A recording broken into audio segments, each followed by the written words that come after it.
मस्तपैकी लाल आंबट तिखटचं माशाचं कालवण आणि कुरकुरीत खमंग भाजलेले मासे बघून तोंडाला अगदी पाणी सुटलं की नाही। पण मार्गशीर्षचा उपवास चालू असताना मासे कसे बरे खायचे ही मध्येच रेसिपी माशाची मी कशी काय दाखवली असा तुम्हाला प्रश्न पडला असेल। पण अगदी बिनधास्त आता तुम्ही हे मासे करूही शकता आणि खाऊही शकता, कारण हे मासे मांसाहारी नाही तर शाकाहारी मासे आहेत। शाकाहारी मासे या टायटलवरूनच बऱ्याच जणांना प्रश्न पडला होता की हे मासे कसे केलेले आहेत। हे मासे मी बनवले आहेत सोयाबीन पासून। ते कसे करायचे ते आता आपण बघूया।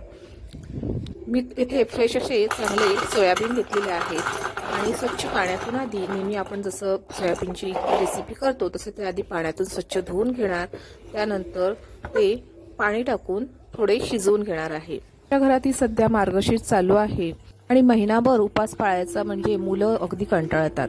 रोज भाजी खाऊन मुलं अगदी कंटाळतात आणि मग काहीतरी दुसरं कर अशी त्यांचा हट्ट एकसारखा चालू असतो। आणि त्यातूनच मला मग ही अशी भन्नाट वेगळी अशी कल्पना सुचली। आणि तुम्हाला देखील ही माझी कल्पना आणि रेसिपी आवडली तर नक्की प्लीज लाईक करा। यूट्यूबवरती तुम्ही सर्च केला तर तुम्हाला कुठेही रेसिपी मिळणार नाही। माझ्या डोक्यातून आलेली ही कल्पना माझी स्वतःची रेसिपी आहे। तुम्हाला आवडली तर लोकांपर्यंत जास्तीत जास्त लोकांपर्यंत नक्की शेअर करा, कारण आगळी वेगळी अशी ही रेसिपी सर्वांनाच आवडेल आणि सर्वांना उपयोगी देखील पडेल। तर आता आपण हे स्वच्छ धुवून घेतले आहेत सोयाबीन। पुन्हा याच्यामध्ये आपण पाणी ओतूया आणि गॅसवरती शिजवून घेऊया।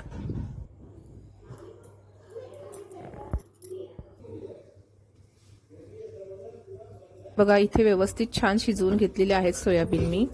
आता बाकीची तयारी। इथे आपण कोथिंबीर, मिरची, लसूण, आलं आणि कढीपत्त्याची काही पानं घेतलेली आहेत। त्याचबरोबर उकडलेले सोयाबीन त्याच्यातलं पाणी पूर्ण गाळून घेऊन मग ते असे छोटे छोटे पीस करून कट करून घ्यायचे, म्हणजे आपल्याला मिक्सरला लावायला ते इझी जातील। अर्थातच इथे उकडलेल्या सोयाबीनचा मी बारीक असा किस करून घेणार आहे मिक्सरमधून। आणि मिक्सरमध्ये डायरेक्ट लावण्यापेक्षा हे असे बारीक कट करून घेतल्यामुळे ते पटापट त्याचा चोथा आपला तयार होणार आहे।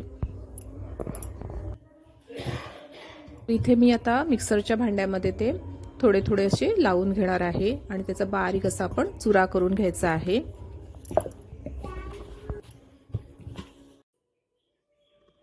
हा बघा असा चोथा तयार होतो त्याचा। सगळे सोयाबीन आपण असे व्यवस्थित बारीक चोथा करून बनवून घ्यायचे आहेत। आता दाखवलेला कोथिंबीर वगैरे सर्व मसाला पुन्हा असा आपण बारीकशी चटणी त्याच्यामध्येही करून घ्यायची आहे, आलं लसूण पेस्ट वगैरे। आणि त्याच भांड्यामध्ये आपण कालवणासाठी थोडं खोबरं घ्यायचं आहे। त्यानंतर लसूण पाकळ्या, कढीपत्ता, हळद, मसाला असं जे आपण कालवणाला नेहमी वाटण काढतो तसं वाटण काढायचं। आणि त्याच्यामध्ये ग्रेव्ही चांगली दाट होण्यासाठी धुतलेले तांदूळ साधारण अर्धा ते 1 चमचा छोटा धुतलेले तांदूळ आपण टाकायचे। त्याच्यामुळे काय होतं, ग्रेव्ही खूप छान अशी दाटसर होते। आता आधी आपण पहिलं कालवण तयार करून घेऊया। जसं आपण माशाचं कालवण करतो सेम तसंच आपण इथे कालवण करून घ्यायचं आहे। कढीपत्त्याची पानं, त्यानंतर लसूण असं फोडणीला टाकायचं। त्याच्यावरती थोडीशी हळद टाकायची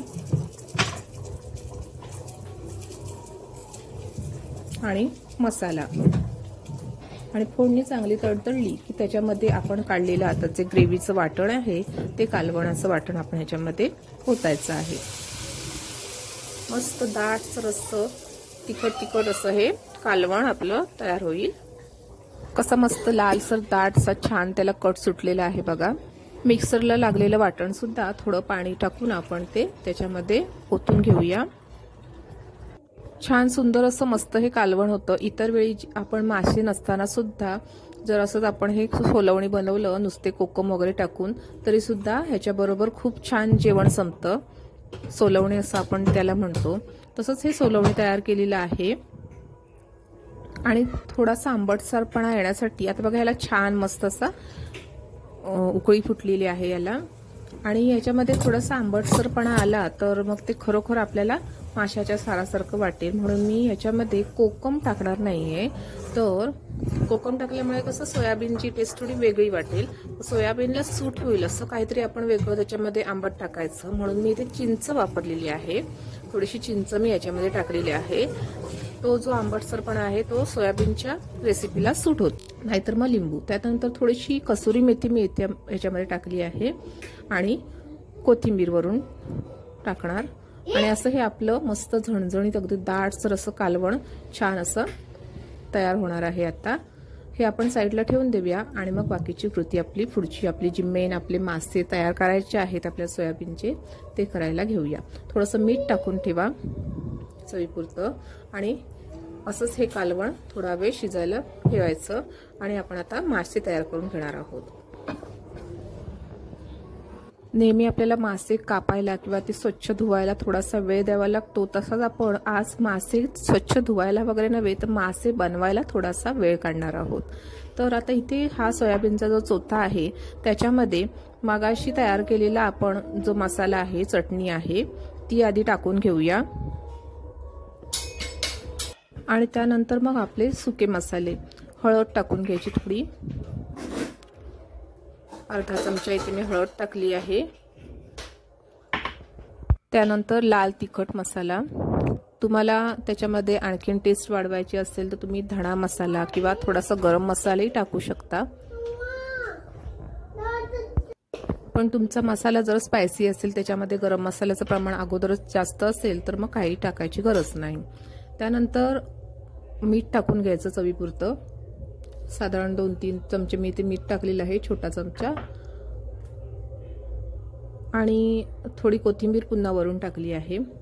त्यानंतर याला सुद्धा थोडासा आंबटसरपणा येण्यासाठी चिंचेचा कोळ थोडासा मी काढून घेतला होता, तो याच्यामध्ये मिक्स करायचा. म्हणजे जेव्हा आपण मासे खातो तेव्हा ते आंबट तिखट असे असतात, तर तीच टेस्ट यालाही यावी म्हणून मी थोडा ह्याच्यामध्ये हा आंबटसरपणा टाकलेला आहे.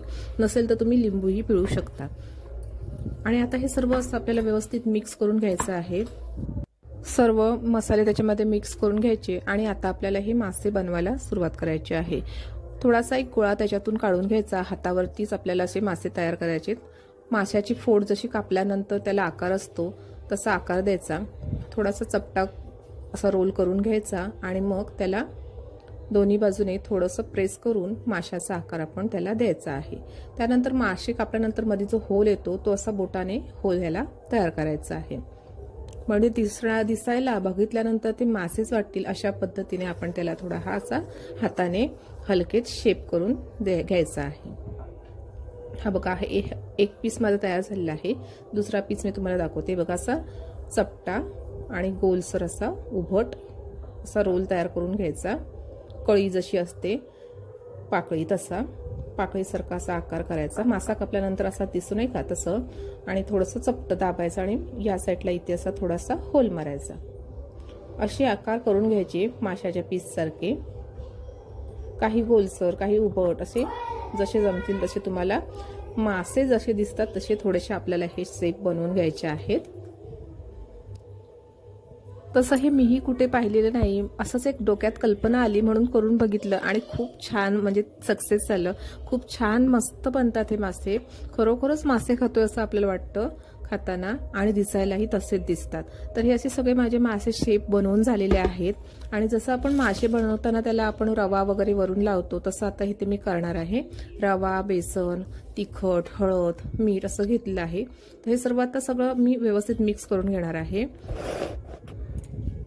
नेहमी आपण माशाला लावतो तसं बेसन, रवा वगैरे हे सर्व आपण एकत्र असं कालवून व्यवस्थित मिक्स करून घ्यायचं कव्हर करण्यासाठी. त्याला छान दिसतात ना, की जर तुम्ही कोणालाही कल्पना न देता डायरेक्ट थाळी वाढलात तर चुकून एखाद्याचा उपवास असेल तर नको नको माझा उपवास आहे असं म्हणून तो बाजूला सरकेल. इतके अगदी अप्रतिम खरोखरच्या माशासारखे दिसतात छान आणि खायलाही तितकेच छान लागतात. त्याच्यामुळे ज्याला तुम्ही कोणाला प्रथमच करून द्याल तो तुमच्यावरती नक्कीच खुश होईल. आमच्या घरात सर्वांना खूप आवडले होते. माझ्या मिस्टरांना तर खूप आवडली माझी युनिक आयडिया आणि मुलांना पण खूप आवडले होते. मुलांनी सुद्धा अगदी आवडीने खाल्ले होते कारण खूप छान क्रिप्सी होतात मस्त अगदी. ॲक्च्युली कशी आणि सोयाबीनची टेस्ट छानच असते, मुलांना ती आवडते सोयाबीन आणि त्याच्यात ही वेगळी आणखीन केलेली रेसिपी दिसायला आणि खायलाही सुंदर, त्याच्यामुळे मुलं पण खूप खुश होतात. बरोबर आंबट तिखट आपण कालवण केलेलं असतं त्याच्यामुळे तर ते एकदमच छान लागतात, अगदी सेम माशाचं जेवण जेवल्यासारखं आपल्याला वाटतं. त्याच्यामुळे ह्याला मग आणि सोयाबीन कसे हे शाकाहारी आहेत, ते तर सोयाबीनच्या बियापासून बनवलेले असतात. त्याच्यामुळे मग मी ह्याला शाकाहारी मासे असं नाव ठेवलेलं आहे.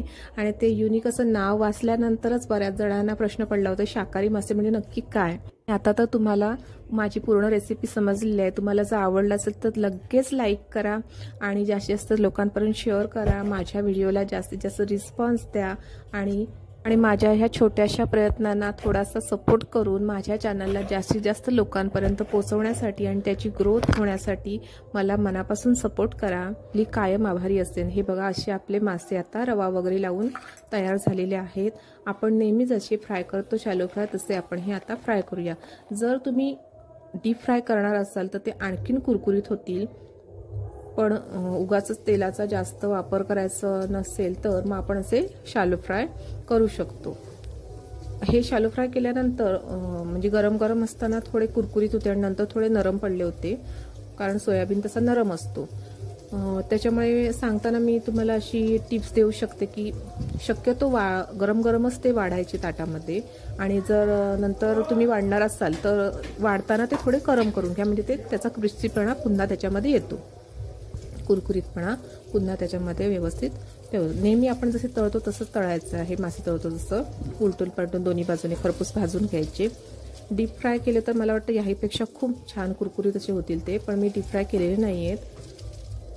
बघा, अगदी सेम मासे आपण फ्राय करतो तसेच दिसत आहेत. याला थोड्या भेगा पडल्या आहेत, त्याचं काही टेन्शन नाही, कारण आपण उलटवल्यानंतर ते आपोआप पुन्हा जॉईंट होतात. बेसन आणि सर्वाचं कव्हर केल्यामुळे ते व्यवस्थित एकदम कुरकुरीत असे नीट राहतात मासे. आणि आता हे आपले मासे व्यवस्थित तळून तयार झालेले आहेत. बघा, एक उचलून दाखवते मी तुम्हाला. बघा कसं छान एकदम कुरकुरीत क्रिस्पी असं त्याला कव्हर आलेलं आहे आणि तोंडाला पाणी सुटेल असा हा मासा तयार झालेला आहे. आपण आता ते थाळीमध्ये लावूया. बघणाऱ्याला अगदी नेहमीची आपली फिश थाळी असते तशीच ही थाळी दिसते. एक दोन मासे आपण त्या कालवणामध्ये वाढताना बुडवायचे आहेत, म्हणजे टाकायचे आहेत. त्याच्यामुळे ते आणखीनच कालवण अगदी खरोखरचं माशाचं कालवण आहे असं वाटतं. आणि तो कालवणातला मासा खरोखर छान लागतो, त्याला आंबट गोडपणा आणखीन येतो कालवणाचा. अशी वाटते बघा ही शाकाहारी मासा थाळी. कमेंट करून मला नक्की सांगा. तुम्हाला जर आवडली असेल तर तुम्ही ही नक्की करून बघा आणि तुमचा अनुभव आमच्याबरोबर शेअर करा. माझ्या चॅनलवरती जर तुम्ही नवीनच असाल तर चॅनलला सबस्क्राईब करा आणि असेच छान छान व्हिडिओ आणि रेसिपी पाहत राहा.